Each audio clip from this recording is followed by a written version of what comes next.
大家好，我是 Steve. Shit. 大家好。大家好，我是 Judy， 欢迎大家看okay. 通知一番人。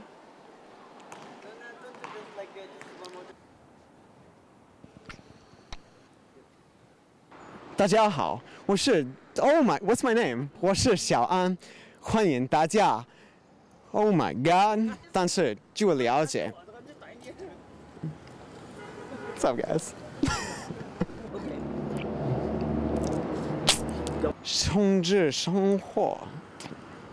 Don't put your hands over the camera. I got this. I got this. 了解一下北京的统治。Why is my tone？ 现在我们就去喝。现在我们就去。现在。How's it been being the only straight guy working for a gay talk show? You know, it's been a blast. In a way, it allows me more freedom. How so?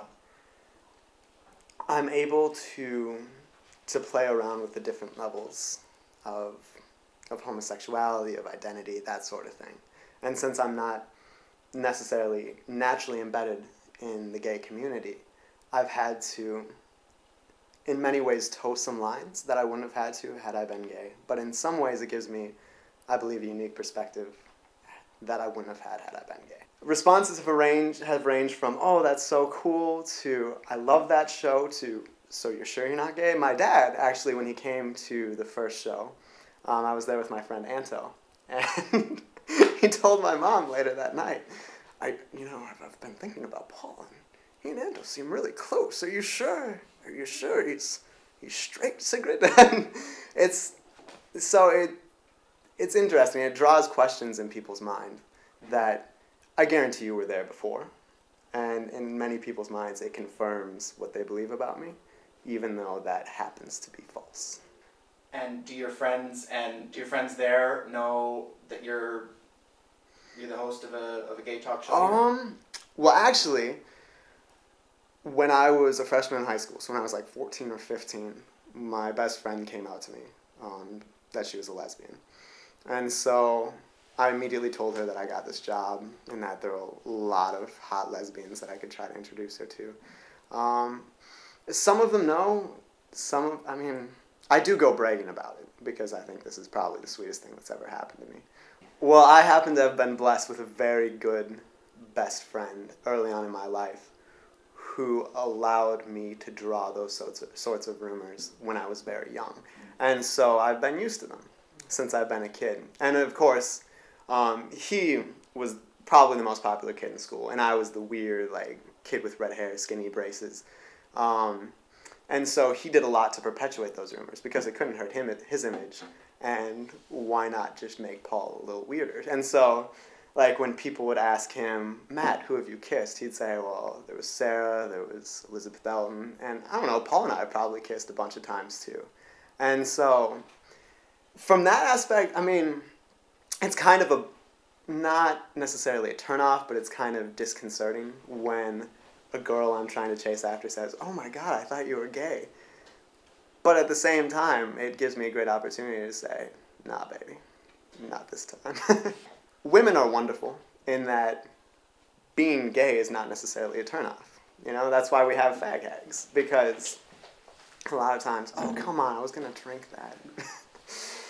So anyway, a lot of times the reason women, at least from what I've been told, the reason they're attracted to gay men, at least from a hanging out perspective, is that gay men are non-threatening.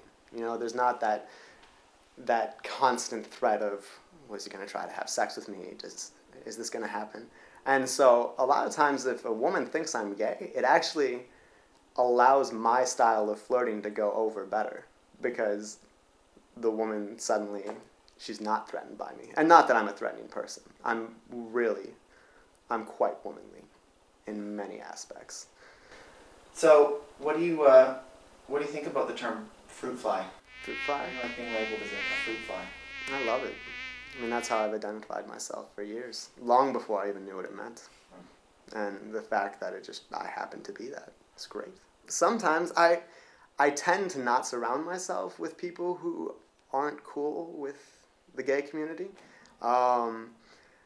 And really, I have been sheltered from the non-gay community.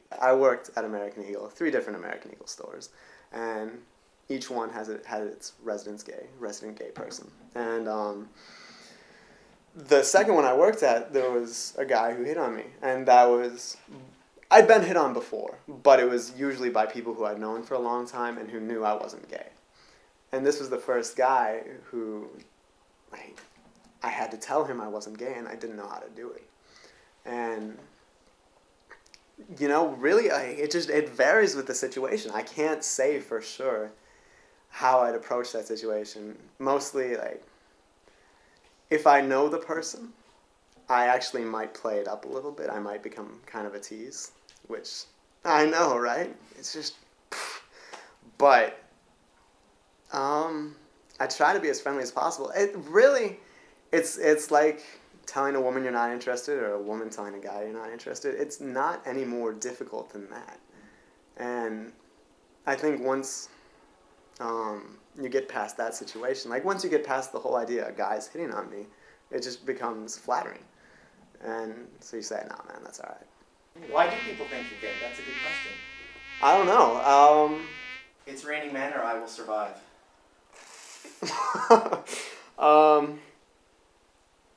In the shower, I will survive. When there are people around, it's Raining Men. Barbra Streisand or Cher? Neither. Sound of Music or The Wizard of Oz? Wizard of Oz. Boxers or briefs? Boxer briefs. 1 or 0?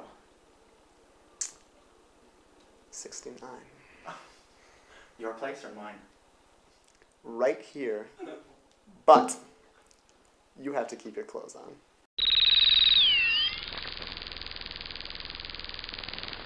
大家好，欢迎大家观看我们这一期的网络播客节目《同志一凡人》，我是亮爸，我是小张。今天我们要介绍的嘉宾呢是宋鹏飞。大家好，我是宋鹏飞。我现在是在北京佑安医院，然后开了一个自己的画室。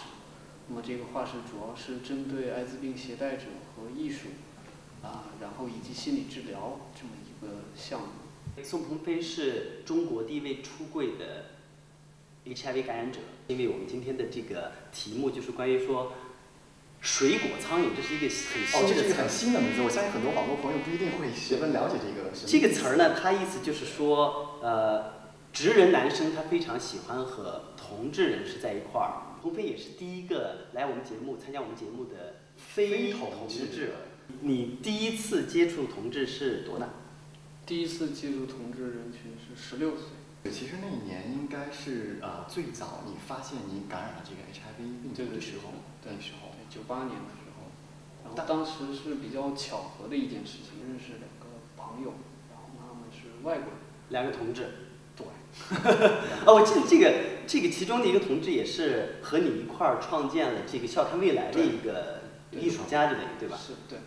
第一次接触到同志，你对同志的印象是什么？而且那个时候又是16岁的花季的少年，16岁花季少年，当时有什么感觉呢？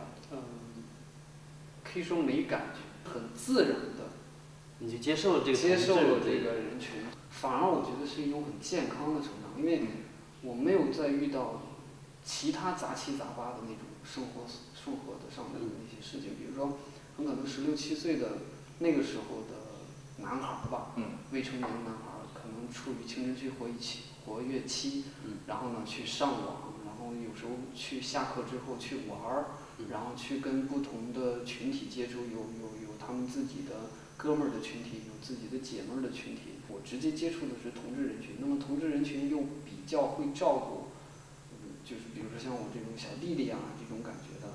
那我当时接触的同志人群呢，又大部分都是30岁以上的，所以呢就会